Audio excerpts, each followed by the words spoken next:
आज सीखेंगे कि महिमा कैसे हम अपने जीवनों से करते हैं।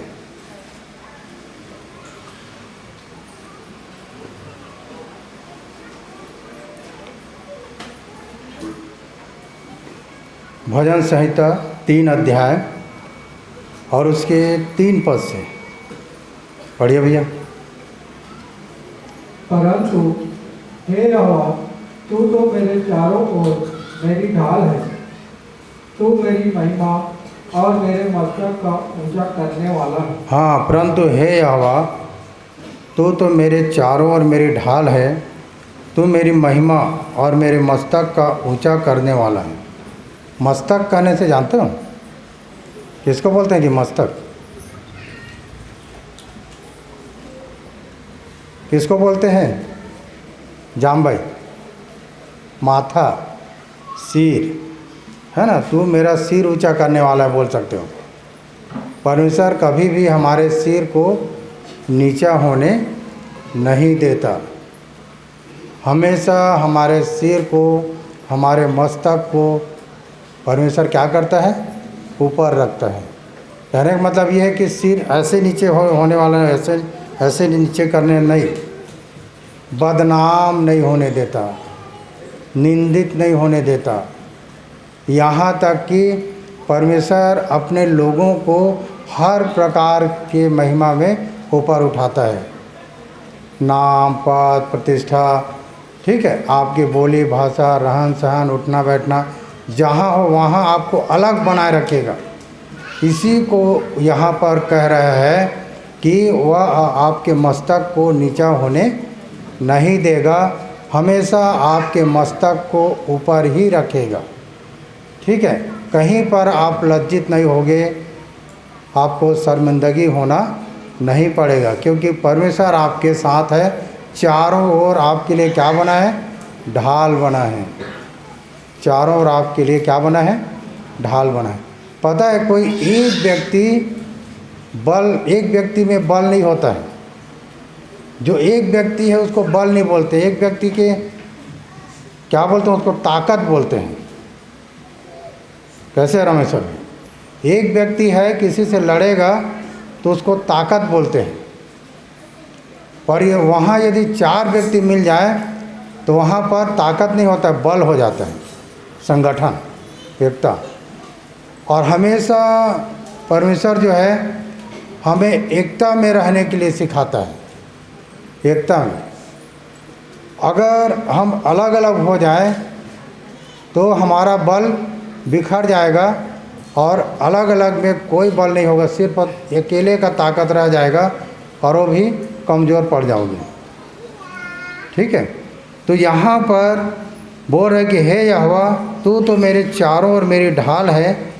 तू मेरी महिमा और मेरे मस्तक का ऊंचा करने वाला है। समझ रहे? मेरे मस्तक का ऊंचा करने वाला है।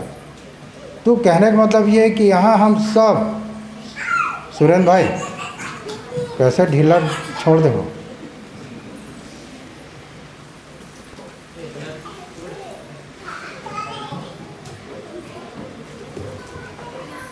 बैठो बैठो अंश, ठीक है। तो रोमी 12 अध्याय उसके 4 पद को आप लोग निकालेंगे।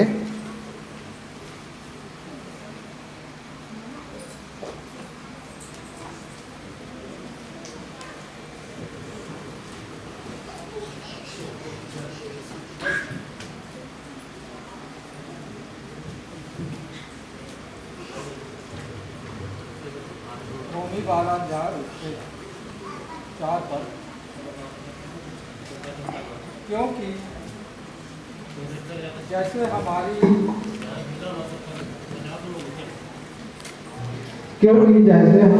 एक देह में बहुत से अंग हैं और सब अंगों का एक ही सा काम नहीं है ना। यहाँ लिखा है, स्पष्ट किया है, क्योंकि जैसे हमारी देह में बहुत से अंग हैं, हमारी जो देह है उसमें बहुत से अंग हैं। क्या क्या अंग है जी हमारे देह का? मुंह है, क्या है अजय? क्या है तुम्हारे देह में, कौन सा अंग है? है ना।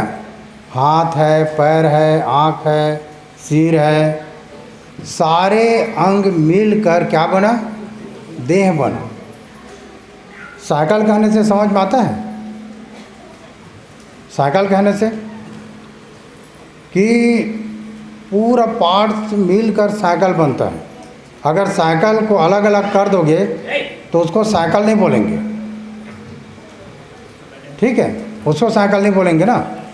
अगर साइकिल को सब पार्ट को अलग कर दो, सब हिस्सा अलग कर दो, तो बोलेंगे साइकिल का सीट है, साइकिल का पैडल है, साइकिल का चक्का है, साइकिल का ट्यूब है। पर जब सबको एक साथ जोड़ दोगे तो उसको बोलेंगे साइकिल, ठीक है। सेम उसी प्रकार से यदि हमारा अंग अलग हो जाए, ठीक है, तो उस अंग को हरी नहीं बोल सकते। हरी का हाथ है, हरी का आँख है, हरी का पैर है, पर जब वो एक है तो क्या है? वो हरी है।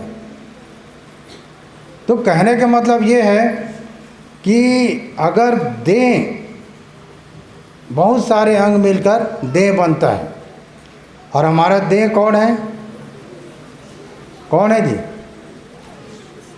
है ना। हमारी देह जो है कलीसिया है, और सिर जो है प्रभु यीशु मसीह है। हमारी जो देह है क्या है? कलीसिया है, और सिर जो है प्रभु यीशु मसीह है। ये जो सिर है, ये जो मेरा सिर है, पढ़ने वाले बच्चे जानते हैं, ये जो सिर जब आदेश देता है, यहाँ से एक हिंड आता है, एक आदेश आता है कि वहाँ चल, तो मेरा पैर जाएगा। अगर उसको उठा बोलेगा तो हाथ क्या करेगा? उठाएगा। बोल बोलेगा तो बोलेगा, देख बोलेगा तो देखेगा। यहाँ से सारा फंक्शन है जो आदेश देता है, ठीक है। वैसे ही हम सब यहाँ अलग अलग हैं, और जब हम सब एक हो जाते हैं तो हम क्या हो जाते हैं? मसीह का देह बन जाते हैं। मसीह का क्या बन जाते हैं? देह बन जाते हैं, एक कलीसिया बन जाता है ना। मसीह का, और मसीह क्या है? हमारा सिर है, और हम उसके देह हैं, और उस देह के हम सब क्या हैं? अंग हैं। उस देह के हम सब क्या हैं? अंग हैं। अगर आपकी देह में जो अंग है अगर लड़ाई करना चालू कर दे, आपस में आपकी देह लड़ना चालू कर दे, तो क्या होगा?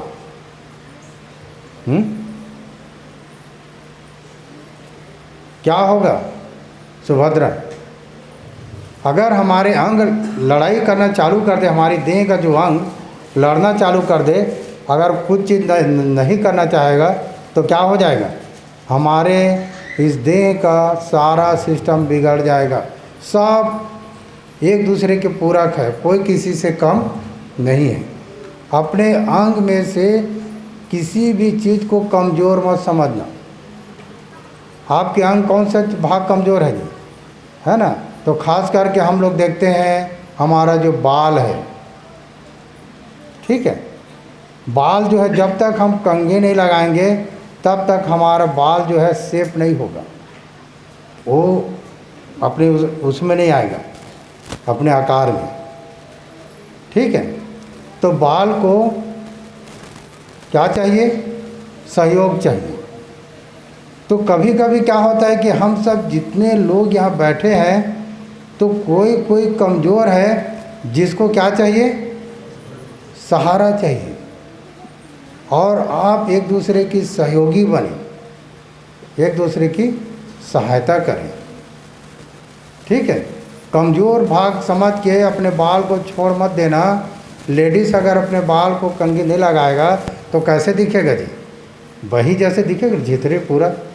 तो ज़रूरी है ना कि वो बाल किस बाल को मतलब संवारे हो, ठीक है।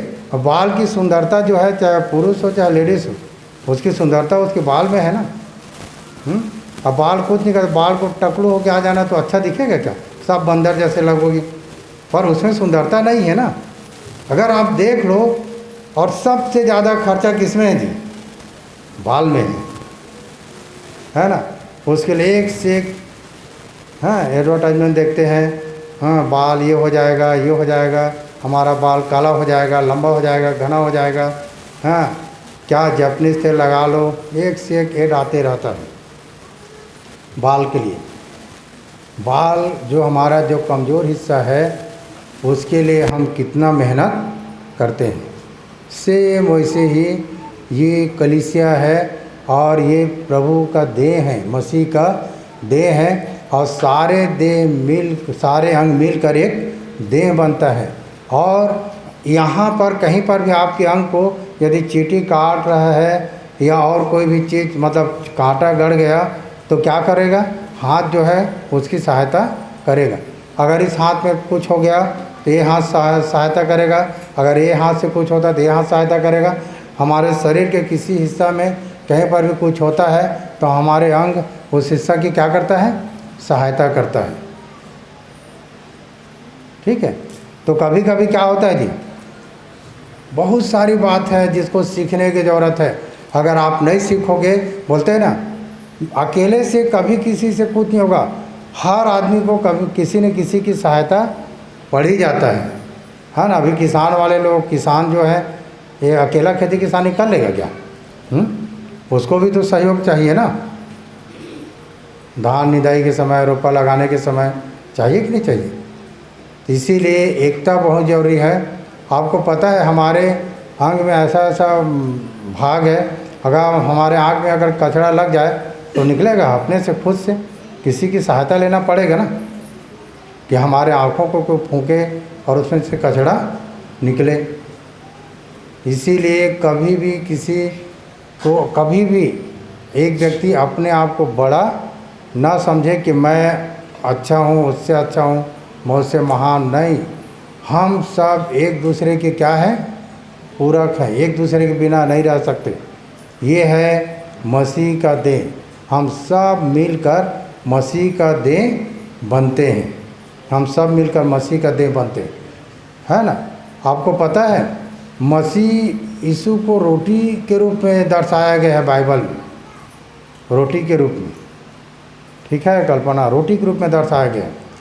जिस रात यीशु पकड़वाया गया उस रात उसने क्या लिया? ब्यारी के पीछे रोटी लिया और रोटी को यीशु ने तोड़ा और कहा कि यह मेरी देह है, मेरे स्मरण के लिए यही किया कर। मतलब क्या सिखाना चाह रहे हैं? क्या सिखाना चाह रहे हैं? तो सिखाना ये चाह रहा है कि यीशु अपने देह, मतलब अपने आप को रोटी कहा, देह को उसने रोटी कहा। ठीक है, और उसको तोड़ा और तोड़ने के बाद दो भाग किया। ठीक है ऐसे पटेल भैया, सोना मत अभी 5 मिनट और रुक जाए। ठीक है, तो उसने रोटी कहा और एक आधा किया रोटी को, और एक ऐसे करके ऊपर नीचे बताया रोटी को। इसका मतलब समझ में आ रहा है? ऊपर नीचे कहने से कि जो हम यहाँ हैं वो आधी रोटी है, और आधी रोटी कहाँ है? जो प्रभु में सो गए हैं, जो प्रभु में सो गए हैं। जैसे अभी हम लोग विश्वास कर रहे हैं प्रभु में, और यदि हम सो जाएंगे मतलब प्रभु में मरना नहीं बोलते हैं, प्रभु में सोना बोलते हैं। मसीह में सो गया बोलते हैं, मसीह में सो गया, है ना। किसके लिए रोना चाहिए जी? अगर कोई मर गया तो उसके लिए रो, जो अगर हम मरेंगे तो उससे मुलाकात नहीं होगा। उसके लिए कि अगर कोई व्यक्ति ऐसा जो मर गया और अगर हम मरते हैं तो उसके साथ हमारी मुलाकात नहीं होगी, क्योंकि उसका दुनिया दूसरा हो जाएगा। पर जो प्रभु में मरते हैं, जो प्रभु में सोते हैं, उनका दुनिया हमारी दुनिया से जुड़ा हुआ है। जिस दिन हम लोग सोएंगे उस दिन जो आधी रोटी ऊपर में है उसमें जाके हम लोग मिल जाएंगे। जब कलीसिया उठेगा, जब प्रभु आएगा, जब कलीसिया उठ जाएगा तो ये आधी रोटी और ऊपर की आधी रोटी दोनों मिल जाएगा, और मिलने के बाद में क्या हो जाएगा? एक देह हो जाएगा और मसीह सिर हो जाएगा। और परमेश्वर की कलीसिया जो है उन्नति करेगा। यही कलीसिया, जो कलीसिया स्वर्ग जाएगा के कहने का मतलब ये है, ये पूरे प्रार्थना भवन के विषय में नहीं बोलते, एक एक व्यक्ति कलीसिया है, एक एक व्यक्ति कलीसिया है। अगर आपका तैयारी सही है और जो अभी आ जाएगा, ठीक है, तो अभी आ जाएगा तो आधे लोग रुक जाएंगे, आधे लोग चले जाएंगे, तो दुख होगा ना। और मैं चाहता हूँ कि सब के सब चले जाएं इस भवन में ना, सिर्फ कापी पेन रह जाए, जब वो आ जाए तो सब के सब चले जाएं। कितनी अच्छी बात है, एक भी व्यक्ति ना छूटे। जब वो आएगा तो बेविचारी क्या करेगा, छाती पीटेगा जब वो रुक जाएगा तो। इसीलिए मैं आप लोगों को बता दूं मैं कि देह की बात हम सीख रहे हैं, हमारे में किसी भी प्रकार की कोई भी इधर उधर की बात ना करे एक दूसरे के लिए। अगर कोई कमज़ोर है तो रोमी 10 में लिखा ना कि उसे अपने संगति में ले लो, आप सपोर्ट करो। और मैं फिर से आप लोगों को बता दूं, यहाँ कोई धर्म परिवर्तन और ईसाई बनना नहीं है भाई। यहाँ अगर कोई चीज़ होता है तो एक सत्संग है, आत्म अध्ययन केंद्र है। आप अपने विषय में यहाँ आकर सीखते हो और ये सीखते हो कि मुझे भी मसीह के देह का अंग बनना है, मुझे भी मसीह के देह के अंग बनना है। आपको पता है उसके अंग बनने के लिए, मसीह के देह के अंग बनने के लिए आपको परिश्रम करना पड़ेगा, ऐसे आप अंग नहीं बन जाओगे। आयु बोल रहा था इस बात को, है ना, 10 के 9 में आप लोग पढ़ लेना घर में, या 10 के 9 या 9 के 10 को पढ़ लेना आप लोग घर में जाके, कि वो बोल रहा था कि हे प्रभु क्या मुझे फिर से धूल में मिलाएगा, तूने मुझे गूंधी हुई मिट्टी की नाई बनाया, क्या तू मुझे फिर से धूल में मिलाएगा। तो समझ जाओ कि आपको प्रभु अपने देह में जोड़ने के लिए आपको गूंधता है। हम ऐसे मिट्टी हैं जिसको तैयार करता है, और तैयार करने के बाद में प्रभु जो है हमें अपने देह में जोड़ता है, समझ रहे हैं। तब उसके देह में जब हम जुड़ जाएंगे तभी हम उठेंगे, तभी हम जाएंगे। इसीलिए अक्सर इस बात को सीखते हैं, जैसे पौलुस बोलता था कि मैं मसीह की सी चाल चलता हूँ, तुम मेरी सी चाल चलो। ठीक है, आप नए नियम को पढ़ो, नए नियम में यीशु कैसे चल के दिखाया, पौलुस कैसे चल के दिखाया, आप उस चाल की फॉलो करो। ठीक है, उस चाल की फॉलो करो। अभी देख लो, एक विषय आया, गीत हम लोग बना रहे हैं, किसी एक के साथ नहीं हो सकता। हम सब लोग मिलकर प्रार्थना करें, दुआ करें, ताकि ये आगे बढ़े। मैं जब गुड फ्राइडे होता था तो आप लोगों को एक बात अक्सर बोलता था कि अगर आप लोग गाओ और हम लोग एल्बम बनाएंगे। ये मैं बोला हूँ मैं, अब पता नहीं किसको याद है, वो तो मैं नहीं जानता, पर बनाऊंगा नहीं बोला। क्या करेंगे हम लोगों ने, बनाएंगे बोला। और कितनी अच्छी बात है कि भाई विजयन उसमें म्यूज़िक डाल रहा है, उसको कितना आनंद होता होगा अंदर ही अंदर से, उसकी मेहनत किया हुआ म्यूज़िक बज रहा है। हाँ, रेखा बहन जो सुर दे रही है, उसको कितना अच्छा लग रहा होगा कि वो गीत गा के लोगों को बता रही है और लोग उसके गीत, गाए हुए गीत को गा रहे हैं। कितना अंदर से बोलते हैं ना। आप भागवत भाई को देख लो, कितने लोगों को सुर दिया है वो। हाँ, संत लाल भैया को देख लो, बहुत ऐसे हमारे बीच में है जो सपोर्ट कर रहे हैं। तब जाके कलीसिया, मसीह की कलीसिया क्या पाएगा, उन्नति पाएगा। और तब हम सब किसकी महिमा करने पाएंगे, परमेश्वर की महिमा करने पाएंगे। और दूर दूर से लोग जानेंगे कि कहाँ से गाना निकल के आ रहा है। भारत से नहीं, देश विदेश से लोग जानेंगे कि ये गीत कहाँ से निकल कर आ रहा है। कितना खुशी की बात है। तो ये ऐसी नहीं है, ये क्या है, ये मसीह का प्रेम है, ये मसीह का प्रेम है। और मसीह का प्रेम करने से हम सब अंग मिलकर आपस में एक दूसरे की सहयोग कर रहे हैं।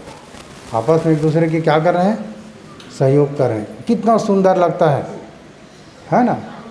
जब एक मनुष्य को देखते हैं, पता है बाइबल में एक व्यक्ति की सुंदरता का जिक्र है। उसका क्या नाम है जी? जिसकी सुंदरता का जिक्र है ना? ये एस्केल 28:12 पढ़ो, जिसकी सुंदरता की जिक्र है बाइबल में।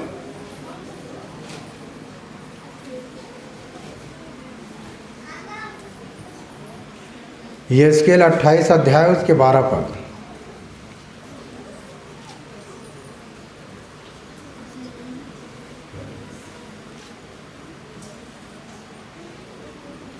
हे मनुष्य के संतान, सोर के राजा के विषय में विलाप का गीत बनाकर उसे कह। हाँ, फिर से पढ़ो भैया। हे मनुष्य के संतान, हे मनुष्य के संतान, सोर के राजा के विषय में विलाप के गीत बनाकर क्या कर? उससे कह।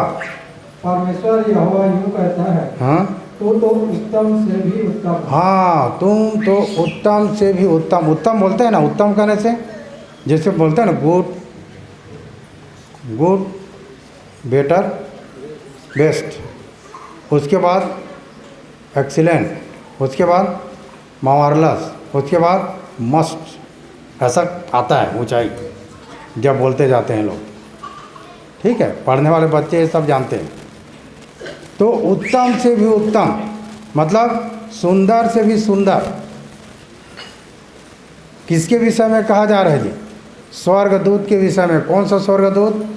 प्रधान स्वर्गदूत, जो प्रबंधक था, स्वर्ग का प्रबंधक था। उस स्वर्गदूत के विषय में कहा जा रहा है कि तू उत्तम से उत्तम और तो बुद्धि से भरपूर, तू बुद्धि से भरपूर और सर्वांग सुंदर है। और सर्वांग सुंदर। सर्वांग सुंदर कहने से क्या? सर्वांग सुंदर कहने से क्या? सब अंग सुंदर, आँख भी सुंदर, नाक भी सुंदर, मुंह भी सुंदर, कान भी सुंदर, गाल भी सुंदर, सब सुंदर, पैर भी सुंदर, कमर भी सुंदर, गला भी सुंदर। गला का भी सुंदरता देखते हैं ना। सर्वांग सुंदर था स्वर्गदूत, जो प्रधान स्वर्गदूत था। तो उत्तम से उत्तम, बुद्धि से भरपूर और सर्वांग सुंदर। ठीक है, आगे। तो परमेश्वर की अदन नामक बारी में था। तू परमेश्वर के अदन नामक बारी में था और तेरे पास आभूषण, मणि, पगराज, हीरा, फिरोजा, सुलेमानी मणि, यह सब नीलमणि, मरकत और लाल सब भांति के मणि और सोने के पहरावे थे। सोना आखिरी में। हमारे लिए गहना, सबसे बड़ा गहना क्या है? सोना। पर इसको देख लो, है ना, लाल मणि, नीलमणि, यह सब मरकत, ऐसा ऐसा गहना पहना हुआ था ये। हम गहने की बात करते हैं तो अंतिम, हम जो इसमें अंतिम में लिखा है सोना, हमारे लिए ऊपर है वो। हमारे लिए क्या है वो? ऊपर है। ठीक है। तो कहने का मतलब ये है कि ये ऐसा गहना पहनता था, स्वर्गदूत था। क्या था वो? सर्वांग सुंदर, बुद्धि से भरपूर, उत्तम से भी उत्तम, ये उसका गहना था। ठीक है, और आगे। तेरे डब और बांसुलियाँ तुझी में बनाई गई। हाँ, डब और बांसुलियाँ तुझी में बनाई गई। जब वो चलता था तो म्यूजिक निकलता था, डब और बांसुरी जैसे आवाज़ आता था। उसी को देख के बहुत सारे वाद्य का सृजन हुआ। ठीक है, अभी देखते हो ना, फिल्मी दुनिया में देखते हो, जब कोई ठमक ठमक के चलता है तो उससे गाना बन जाता है ना। उससे सारा चीज़ का वर्णन हो जाता है। आँख का भी हो जाता है, हैं, उसके होंठ का भी गाना बना है, गाल का भी गाना बना है, क्या चीज़ का नहीं बना है, सब का बना है। ये ऐसा था ये प्रधान स्वर्गदूत। इसका गलती क्या था मालूम है? 16 पद। परंतु लेन देन की बहुतायत के कारण तू उपद्रव से भरकर पापी हो गए। आगे, इसी से मैंने तुझे अपवित्र जानकर परमेश्वर के पर्वत पर से उतारा। और हे छाने वाले करूब, मैंने तुझे आग सरीखे चमकने वाले मणियों के बीच से नष्ट किया। सुंदरता के कारण तेरा मन फूल उठा था। सुंदरता के कारण, मेन बात क्या है? सुंदरता के कारण तेरा मन फूल उठा था। कोई धन के चलते फूल जाता है, कोई अपने सुंदरता के चलते फूल जाता है, कोई बुद्धि के चलते फूल जाता है, कोई पद पा के फूल जाता है, कोई कलेक्टर हो जाए तो उसका फिर अकड़ हो जाएगा, कोई किसी के पास धन दौलत है तो वो भी अकड़ हो जाता है। ये ऐसा हो गया था कि इसके पास क्या था, ऐसा धन दौलत था, ऐसा ऐसा गहना पहनता था, समझ रहे हैं? सब अंग सुंदर था, बुद्धि से भरपूर था, और सुंदर फूला किस चीज़ के? सुंदरता के कारण। तो क्या हो गया था? फूल उठा था। फूलना मतलब ऐसा नहीं फूला था, फूलना मतलब बड़ाई किया जाता था उसका, वो बड़ाई चाहता था, हर जगह बड़ाई चाहता था कि मैं जहाँ जाऊँ वहाँ मेरे विषय में 2 शब्द बोला जाए। इसको लिख के रख लो। कभी भी आपके विषय में कहीं पर भी 2 शब्द यदि बोला जाता है तो आप फूल मत जाना, गदगद मत हो जाना। अगर आपके विषय में यदि बड़ाई होता है, आपके विषय में यदि 2 शब्द बोला जाता है, तो ऐसे करके अपना हाथ रखना और बोलना कि पिता तेरे चलते मुझे महिमा मिल रहा है। तू है तो मैं हूँ, तू नहीं तो मैं नहीं हूँ। इसको कहाँ से गिरा दिया? चमकने वाले मणियों के बीच से उसे उतार दिया।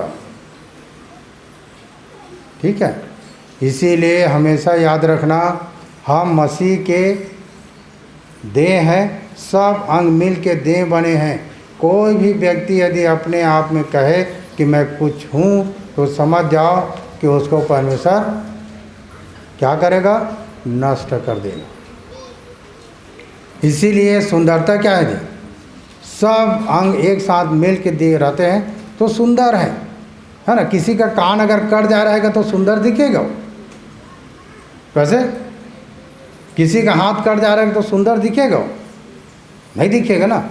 बाल नहीं रहेगा तो सुंदर दिखेगा क्या? नहीं दिखेगा। सारा चीज़ों की रहना जरूरी है। सब अंग मिल के हमें मसीह का देह बनेंगे, तब हमारे में सुंदरता है। तब लोग बोलेंगे कि प्रार्थना भवन के लोग बहुत सुंदर हैं, जिनमें किसी भी प्रकार से कोई चीज़ सुनने को नहीं मिलता। ऐसे सुंदर लोग हैं लोग। पता है, यीशु मसीह जब पकड़वाया गया तो पतरस जब वहाँ गया तो लोगों ने कहा कि ये भी उसी में से है, क्योंकि उसी के जैसे बातें करता है। आप लोगों के उठना बैठना, रहन सहन है, बातचीत से लोगों को पता होना चाहिए, और होता है पता। ये मेरा विश्वास है।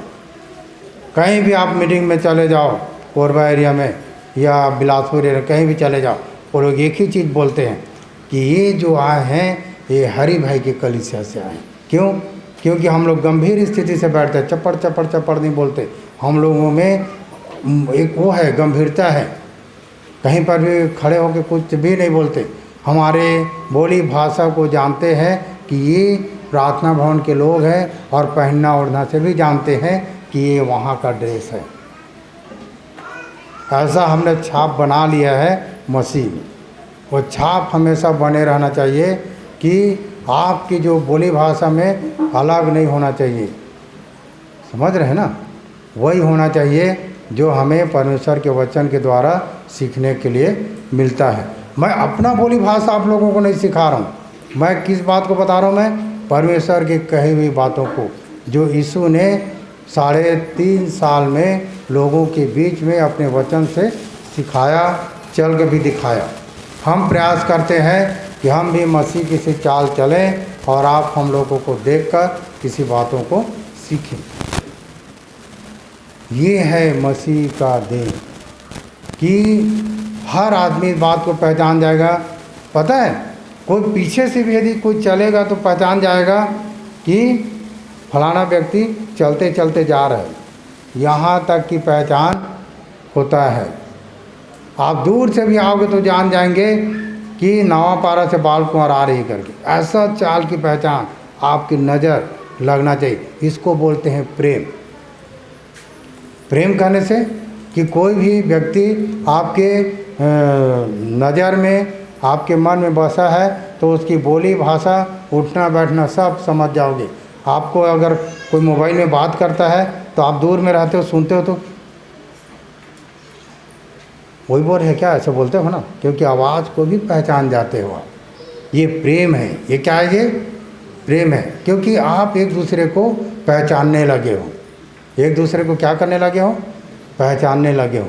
ये है, आप सीखो, आप मसीह के देह बनो, उसके अंग के हिस्सा बनो। आप ईसाई मत बनो, आप क्या बनो? मसीही बनो। मसीही करने से जो अपने आप को दूसरों के लिए दे देता है। आप मसीही बनो, दया करने वाले बनो। बाइबल में ही मसीही का बात नहीं दिया है। महात्मा गांधी भी मसीही था। दांडी यात्रा करके भारत देश को आज़ादी दिला दिया। बंदूक तोप नहीं चलाया, वो शांति का वो निकाल दिया, रैली निकाल दिया। और मजबूरन अंग्रेज़ लोगों को छोड़ना पड़ गया। कौन लोग थे अंग्रेज़ लोग? इंग्लैंड, क्या इंग्लैंड वाले थे ना? ध्यान से उतर गया। जो भी है ब्रिटिश है, पर इंग्लैंड है, जो 300 साल तक हमारे देश में राज्य किए। और महात्मा गांधी कहाँ गया था? विलायत गया था पढ़ने के लिए। विलायत करने से विदेश, और बैरिस्टर पास किया और बाइबल को पढ़ा और बाइबल के ज्ञान को बांटा। और उसने कहा कि कोई तुम्हारे एक गाल को मारे तो दूसरा दे दे, और कोई तुम्हारा एक कुर्ता मांगता तो दोहर दे दे। कौन बोला था? महात्मा गांधी। पर वो यीशु का कथन है, क्योंकि वो बाइबल पढ़ा था। और उसने शांति का रैली निकाला। और वही लोग जो बाइबल पढ़ने वाले लोग जो है देश को छोड़कर चले गए। ऐसे नहीं चलेगा, क्योंकि वो लोग बाइबल पढ़ने वाले लोग थे जो यहाँ आके शासन कर रहे थे। जगह जगह में चर्च, जगह जगह में बड़े बड़े बिल्डिंग बनाए थे, वो सब वो लोग थे। जब ये महात्मा गांधी जब वचन का जब फॉलो किया और लोगों को जब दांडी यात्रा निकाला, तब उसको देखा कि भाई ये तो मसीहा है। और लोगों ने छोड़कर चल दिए, देश को आज़ादी देने। मसीही मतलब बाइबल पढ़ के मसीही बनते और अच्छी बात है, और बिना पढ़े भी मसीही बनते तो और अच्छी बात है। हमारे अंदर मसीहत का गुण है, क्योंकि परमेश्वर ने अपने विषय के ज्ञान हमारे अंदर प्रकट किया है। हर व्यक्ति जानता है एक ही परमेश्वर है, दो परमेश्वर नहीं है। ठीक है, यहाँ इसलिए आते हैं कि हम सीखते हैं कि सही क्या है और गलत क्या है। और यहाँ पुख्ता हो जाता है, वचन से प्रमाणित हो जाता है कि सच में मेरे मन में जो बात था यहाँ लिखा हुआ है। कई लोग बोलते हैं ना, मैं ऐसा ऐसा सोचती थी, पर वो बात यहाँ लिखा हुआ है।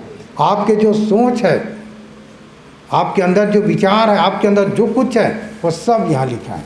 और ये पुख्ता हो जाता है, मतलब प्रमाणित हो जाता है कि सही में ये बात यहाँ पर पाया जाता है। इसीलिए हम यहाँ आकर क्या हो जाते हैं?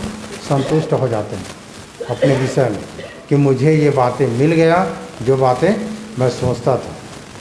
इसीलिए प्रभु हमें हर बातों में क्या दे? आशीष दे। आप लोग समझने के प्रयास करें, कोशिश करें, ठीक है, कि हम आपस में मसीह के क्या है? देह है। सब अंग मिलकर हम देह बनते हैं। यहाँ छोटा बड़ा कोई नहीं है, न काला है न गोरा है, हैं? मतलब सब सुंदर है परमेश्वर के लिए। हाँ, कोई बोले कि मैं सुंदर हूँ तो गड़बड़ा जाएगा बात। तो क्या वो उसको परमेश्वर भद्दा बनाया, अगली बनाया? नहीं, परमेश्वर उसको भी सुंदर। मालूम है सुंदरता एक व्यक्ति कब होता है? जब परमेश्वर उसके जीवन में आ जाता है तो सुंदर हो जाता है। जब आपके जीवन में परमेश्वर आ गया, आप सुंदर हो, और परमेश्वर ने सबको सुंदर बनाया है। कभी भी आप अपने आप को दूसरे से बढ़कर ना समझें। ये समझें कि ये मेरे से अच्छा है, ये मेरे से ज़्यादा जानता है, मुझे इससे सीखना है। आप एक दूसरे की सहयोग लो, एक दूसरे की सहयोग में रहो। अगर आपस में लड़ने लग जाएगा तो देह क्या हो जाएगा? बीमार पड़ जाएगा। देह एक कदम आगे नहीं बढ़ पाएगा।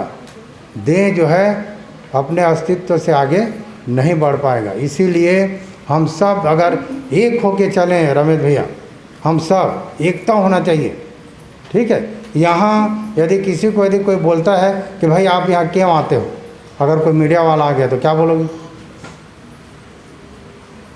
भाई इतनी बड़ी सभा बढ़ते जा रहा, तो क्या जाने कभी आके अगर आपके मुंह में लगा दिया कि आप यहाँ क्यों आ रहे हो, तो क्या बोलोगे?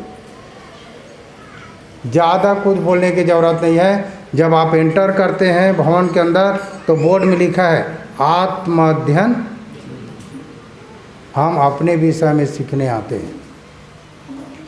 और जहाँ ज्ञान की बात होती है वहाँ हम जाके सीखते हैं। यहाँ कोई बंधन नहीं है, किसी का नाम यहाँ लिखा हुआ नहीं है। हम सब मसीह में स्वतंत्र हैं। कोई किसी को बोलते हैं हमारे यहाँ आना, कैसे बेचो बांधे हैं तेरे को, आना है तो आ, नहीं आना तो मत आ। कोई भी हो, कोई बंधन नहीं यहाँ, आप स्वतंत्र हो। समझ रहे हैं ना? आप कहाँ जाते हो हम देख भी लेते हैं, नहीं बोलते हैं। स्वतंत्र, जहाँ ज्ञान की दो बातें हैं वहाँ सीखो अपने विषय में कि मैं हूँ कौन। इसीलिए लिखा है आत्माध्ययन केंद्र। यहाँ सिर्फ अपने विषय में सीखते हैं, है ना। आप किसी भी धर्म, किसी भी जाति से हो, कोई मतलब, परमेश्वर को धर्म जाति से मतलब नहीं। परमेश्वर को हमारे आत्मा से मतलब है। हमारे शरीर से मतलब क्या? शरीर से मतलब रहता परमेश्वर को, तो हम सब अमर रहते, कोई नहीं मरते। और अमर रहते तो क्या होता जी? बुराई खत्म नहीं होता, बुराई बढ़ जाता है ना। किसी को भी यहाँ पर अगर अमृत तो मिल जाए कि तू अमर हो गया, अब तू मरेगा नहीं, तो उसका आवाज़ बजा हा चालू हो जाए, कौन मुझे नाश करेगा, चालू हो जाएगा ना। अब मैं मर ही नहीं सकता, तो वहाँ बुराई चालू हो गया। जब हम इस बात को जानते हैं कि 70 साल 80 साल के बाद में मर जाएंगे, तो पर भी बुराई है, पर छोटा बुराई है, छोटा बुराई है। पर अगर अमर हो जाओगे तो किसी के घर को जाके लात मार दोगे, किसी के बाल को पकड़ के खींच दोगे, और उसको कितनों भी मारोगे मरेगा नहीं, वो तो अमर है ना। तो ये बात याद रखना, शरीर को अमर नहीं बनाया है परमेश्वर। किसको अमर बनाया है?